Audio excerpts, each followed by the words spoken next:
கிடந்த 12,000 பள்ளிக்கூடத்தை திறந்தார். புதிதாக 6,000 பள்ளிக்கூடத்தை திறந்தார். இந்திய அரசியல் வரலாற்றுல 9 ஆண்டு காலம் ஒருத்தர் முதலமைச்சரா இருந்து 18,000 பள்ளிக்கூடங்கள் திறக்கப்பட்ட ஒரே ஒரு மாநிலம் தமிழகம் தான். 1954 63 வரை. அதனால என்ன ஆச்சுன்னு பாருங்க. உங்களுடைய அப்பா நீங்க 3 தலைமுறை அந்த திறக்கப்பட்ட பள்ளிக்கூடத்தினால படிச்சாங்க. 3 தலைமுறை 18,000 பள்ளிக்கூடம். கர்மவீரர் காமராஜரையும் அதோடு நிற்கல. அந்த 9 ஆண்டு காலம் தமிழகத்தினுடைய முதலமைச்சராக இருக்கும் பொழுது அணையை கட்டினார். எத்தனை அணையை கட்டினார்னா 14 அணைகளை கட்டினார் அவருடைய 9 ஆண்டு காலத்துல.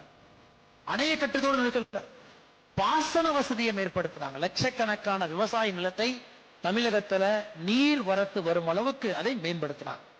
அதனால் தமிழகத்தினுடைய வளர்ச்சி என்பது ஒரு 30, 35, 40 ஆண்டுகளுக்கு ஒரு புண்ணியமான ஒரு மனிதன் போட்ட பிள்ளையார் சொல்லில 40 ஆண்டு காலம் தமிழகத்தினுடைய வளர்ச்சியை ஒரு மனிதன் பார்த்துக்கிட்டார்.